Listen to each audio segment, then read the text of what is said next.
Nous allons maintenant nous focaliser sur la manière de caractériser une réponse ou un régime temporel.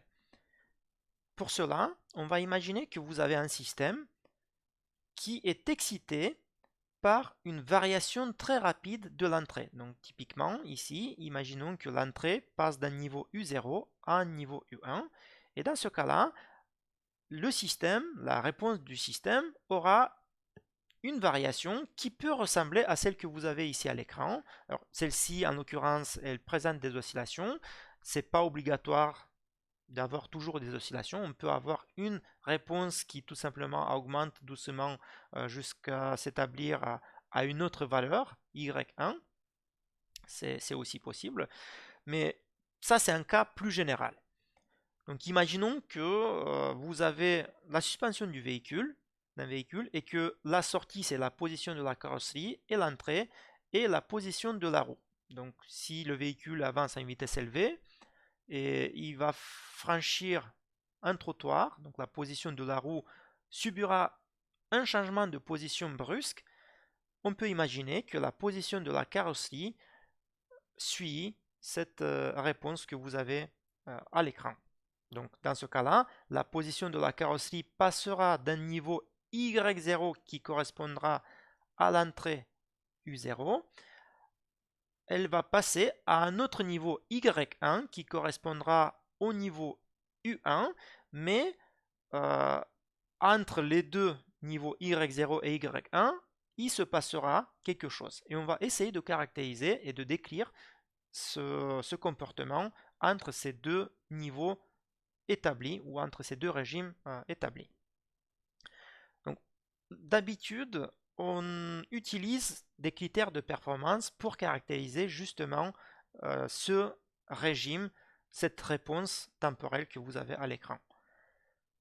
Un des critères de performance parmi les plus importants, c'est de délimiter la durée du régime transitoire. Donc, comme je disais, vous avez avant l'application, avant le franchissement du trottoir, votre position de la carrosserie était stable.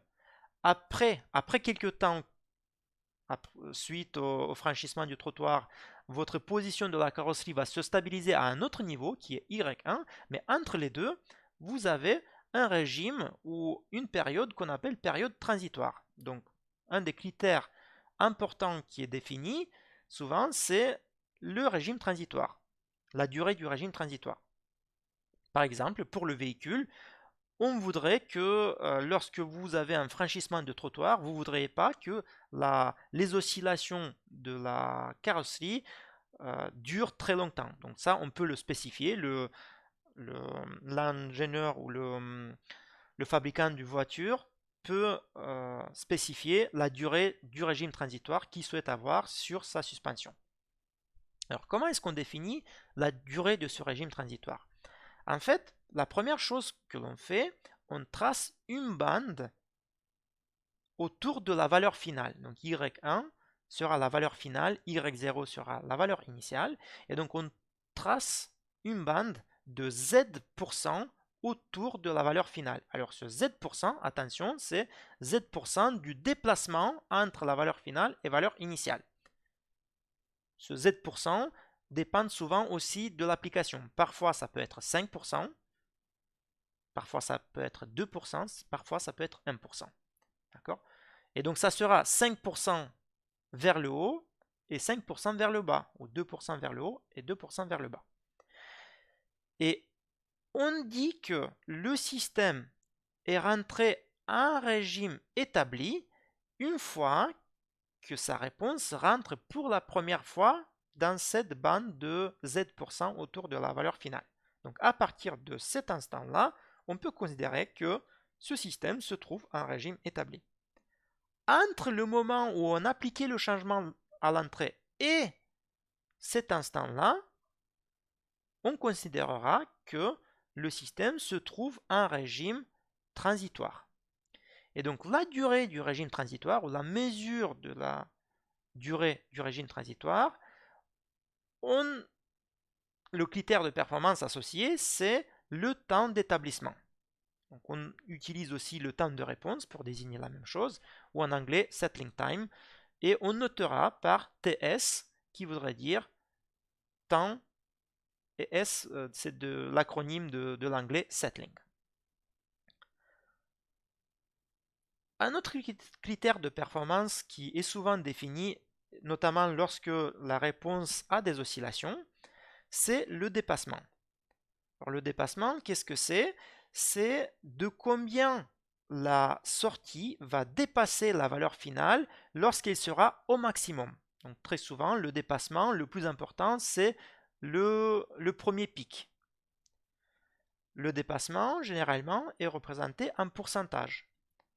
Cela voudrait dire que MP, donc, qui est la notation pour le dépassement, représente en fait le pourcentage de cette distance-là par rapport à la distance parcourue entre les deux régimes permanents. Donc entre Y0 et Y1, c'est 100%.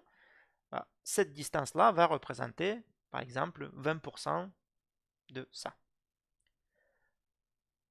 Pour le cas du véhicule, un dépassement peut être important à définir.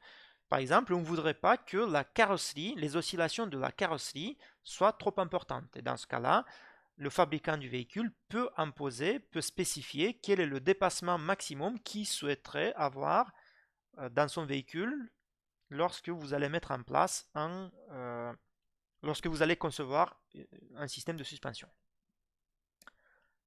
En même temps que le dépassement, on peut définir le temps de pic. Donc le temps de pic, c'est la durée du temps après l'application du changement de l'entrée où apparaît le maximum de la sortie. Donc le temps de pic ici, ça serait la distance entre le moment où on applique l'échelon et le moment où on rencontre le pic le plus important. Une autre caractéristique de performance ou un autre indicateur de performance qui peut être défini lorsque vous avez des oscillations, encore une fois, c'est la période d'oscillation. Donc la période d'oscillation ou de pseudo-oscillation, puisque ici vos oscillations s'atténuent au fur et à mesure, et en fait la distance temporelle entre deux pics consécutifs. Un exemple où une telle caractéristique peut être intéressante, c'est si on reste toujours dans le giron de l'application de la suspension du véhicule, le constructeur peut imposer souvent une fréquence à laquelle il voudrait que le véhicule ou que la carrosserie oscille, parce qu'en fait, c'est lié à la manière du corps humain de supporter les vibrations. Donc typiquement, le corps humain peut supporter des vibrations qui sont autour de 1 Hz, parce qu'en fait, c'est la fréquence de la marche. Mais dès qu'on sort de cette fréquence et dès qu'on excite le corps humain en dehors des fréquences qui sont autour de 1 Hz, vous pouvez avoir ce qu'on appelle le mal de mer ou le mal de transport, ou sinon vous pouvez avoir des mal de dos ou de nuque si la fréquence par exemple est trop importante. Et dans ce cas-là, le constructeur par exemple peut spécifier quelle est la fréquence d'oscillation ou la période d'oscillation qu'il aimerait avoir dans son système. Une autre caractéristique ou un autre indicateur de performance dynamique peut être le temps de montée. Alors, le temps de montée qui est noté par TR, à ne pas confondre avec temps de réponse en français. Donc TR voudrait dire race time en anglais. Ça représente, en quelque sorte, ça traduit la réactivité du système ou la vitesse de la réponse. Il est généralement défini comme le temps que prend le système pour passer de 1% du déplacement total jusqu'à M% du déplacement total. Alors quand je dis 1% du déplacement total, c'est la première fois qu'on rencontre ce 1%. Donc ça ne va pas être jusqu'ici, mais jusque la première fois qu'on rencontre le 1%. Pourquoi un tel critère peut être important? La suspension de véhicule n'est peut-être pas un exemple très approprié pour ce critère de performance, mais imaginons que vous êtes en phase, vous devez concevoir un ascenseur. les phases les plus désagréables dans l'ascenseur sont en fait les phases de départ et d'arrivée. Donc si on imagine que votre sortie est en fait la vitesse d'avancement de l'ascenseur, quand vous allez avoir au départ la période le moment où les personnes qui empruntent l'ascenseur sentent une sensation désagréable, c'est justement lorsque la vitesse augmente. Si elle augmente trop rapidement, là on peut avoir une sensation d'inconfort. Si elle augmente moins vite, dans ce cas-là, ça peut être supporté. Donc dans ce cas-là, par exemple, pour cette application, le constructeur d'ascenseur peut être limité par un temps de montée à respecter, un temps de montée minimum à respecter. Donc il faudrait que le temps de montée soit plus grand qu'une valeur minimum de façon à ne pas induire chez les humains des sensations d'inconfort au démarrage ou à l'arrêt de l'ascenseur. Voici donc quelques critères, quelques indicateurs de performance dynamique qui sont souvent définis pour caractériser le régime transitoire notamment. Il y en a d'autres, mais les plus importants sont ceux que l'on voit ici.